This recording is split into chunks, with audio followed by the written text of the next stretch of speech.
Thank you. Senator Hawley, you are recognized for your question. Thank you very much, Mr. Chairman. Thanks to all of the witnesses for being here. If I could start with you, Mr. Siegel, you said in your written testimony that financially motivated cyber criminals almost universally denominate ransom demands in cryptocurrency. Can you just expand on that? Why is that, and what are the implications? For the most part, ransomware actors know that they want to cash out their illicit proceeds using the most efficient means. Cryptocurrency is the most efficient means. It has great scale. They can move it very quickly across borders. It can be moved without worry of being reclaimed unless they make an operational security mistake or unless they move it through an exchange that participates with Western law enforcement.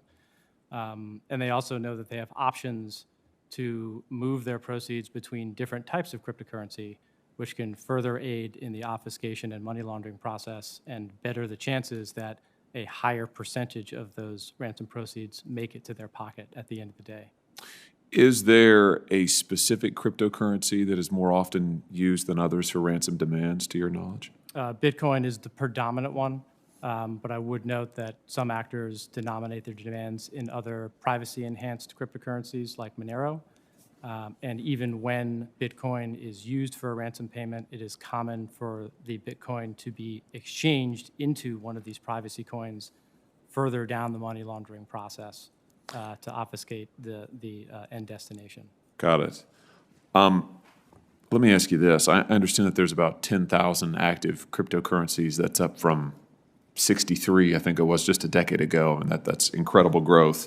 Has the growing number of cryptocurrencies influenced how ransom demands are being made, in your observation? No, it hasn't. Interesting. Are new coins being made with criminal intentions in mind, do you think?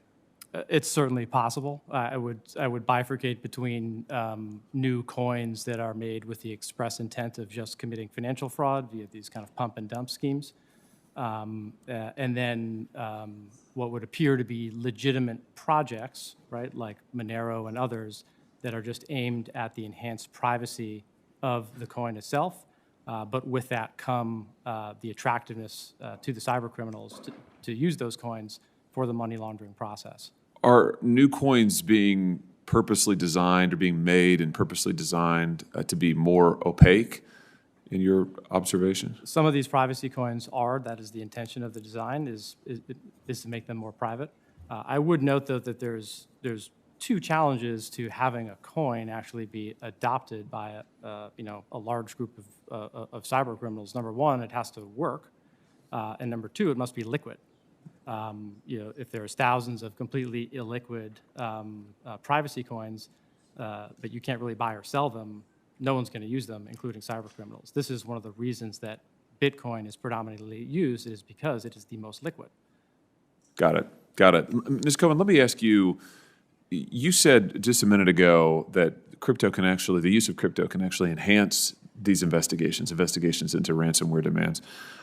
You said in your written testimony, that due to its transparent nature, it can be much easier to investigate cases involving the illicit use of cryptocurrency than other forms of payment. Can you just expand on that? I think that's an interesting point, maybe a counterintuitive point. So can you just say more about that?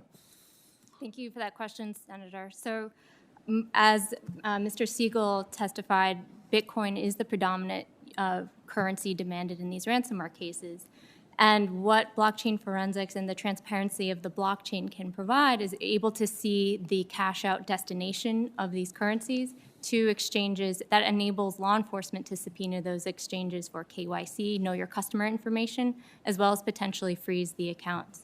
And we can also move further up the kill chain to understand that threat actor in their wallet and the goods and services that they are purchasing that actually comprise that campaign. Everything from malware as a service, access brokers, to compromised credentials and victim systems, to malware cryptors, and all of those networks that are underpinning these attacks.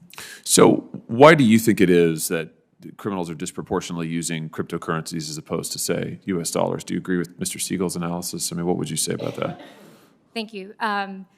So the same reason that Bitcoin is attractive to criminals is the same reason it's attractive for trading in a store of value, we've actually calculated that only 0.14% of overall transaction activity was criminal related of the 15 trillion that was of transactions last year. And it is the liquidity issue. Monero is illiquid and it is impractical to use. Many cryptocurrency exchanges have delisted Monero because of regulatory guidance about Monero and privacy coins in general. Very good. Let me just ask both of you about reporting requirements.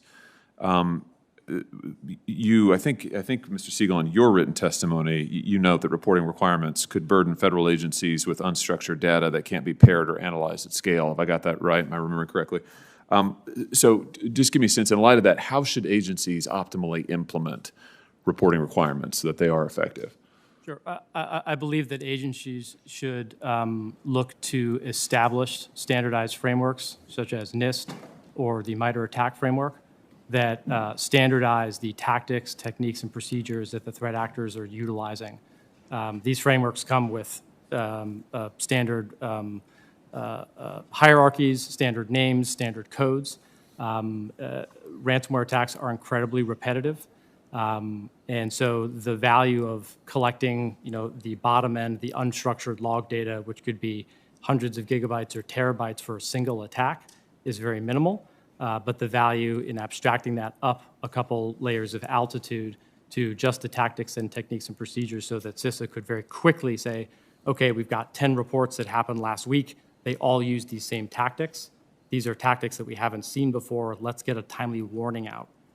Conversely, if they were to collect the unstructured data, it could require an army of individuals to perform weeks of forensic analysis before those same conclusions could be reached.